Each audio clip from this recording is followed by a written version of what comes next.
Divorce না হলেও একটা পিসফুল সমাধান মনে হয় এবার আসা উচিত। প্রতিবেশী রাষ্ট্র শুধুমাত্র প্রতিবেশী রাষ্ট্রই হবে, প্রতিবেশী রাষ্ট্রের সঙ্গে আর কোনো সম্পর্কের দরকার নাই। কেন ভারতের বিরুদ্ধে কথা বললে আমাদের শুনতে হয় পোস্ট ডিলিট করা না হলে সমস্যা হবে? কিসের সমস্যা হবে? বাংলাদেশে বসে ভারতের বিরুদ্ধে কথা লিখলে সমস্যা তো হয়েছিল। আপনাকে পিটিয়ে এত বেশি পেটানো হয়েছিল, আপনার মারা গেছে। ভারতের বর্ডার থেকে যখন বাংলাদেশে কৃষি আসে তখন নিউজ হয় ভারতীয় কৃষককে বাঁচিয়ে দিলেন বাংলাদেশি কোস্টগার্ডরা।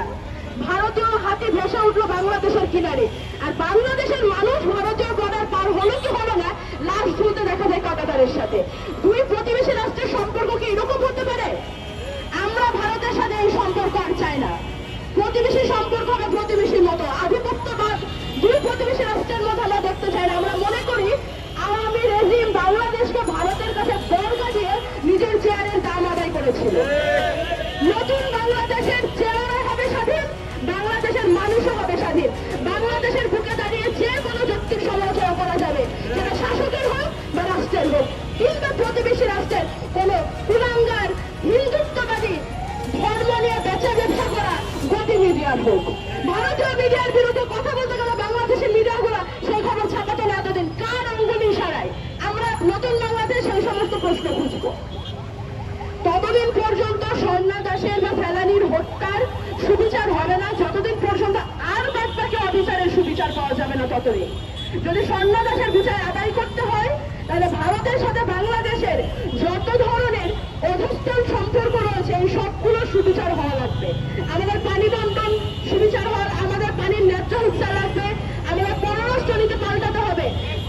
বাংলাদেশ থেকে গণহত্যাকারী পালিয়ে গিয়ে কিভাবে ভারত আশ্রয় নিতে পারে কোন গণহত্যাকারী, এই প্রশ্নের উত্তর ভারত সরকারকে দেওয়া লাগবে। ভারত সরকার নাকি তার সেনাবাহিনীকে বলেছে বাংলাদেশের অবস্থার দিকে নজর রেখে প্রস্তুতি গ্রহণ করতে। বাংলাদেশের মধ্যে কি হচ্ছে না হচ্ছে আমি বাংলাদেশের বুকে দাঁড়িয়ে থেকে বলতে চাই, ভারত সরকার আপনার সেনা নিয়ে মাথা ব্যথা থাকার কোন কারণ নাই। আপনি আপনার দেশের আন্দোলন সামলান, বাংলাদেশ নিয়ে আপনার চিন্তা করতে হবে না। আমরা আমাদের দেশ ঠিকই সাজিয়ে গুছিয়ে নেব। আর আপনি যে গণহত্যাকারীকে আপনার দেশে আশ্রয় দিয়েছেন সেই প্রশ্নের জবাব দেওয়ার জন্য প্রস্তুত হন। বাংলাদেশের মানুষ এখন আর আপনাদের কাছে বর্গা দেওয়া নয়। ফেলানি থেকে স্বর্ণা দাস আমরা প্রত্যেকের হত্যার বিচার চাই, একই সঙ্গে আমরা আপনার হত্যার বিচার চাই, একই সঙ্গে আমরা সেই সমস্ত প্রশ্নের উত্তরগুলো খুঁজবো। কেন বাংলাদেশের বুকে এতদিন ভারতের বিরুদ্ধে কিছু বলা যেত না? বাংলাদেশ কি ভারতের কলোনি হয়ে গিয়েছিল? বাংলাদেশকে কি গোপনে বিক্রি করে দেওয়া হয়েছিল?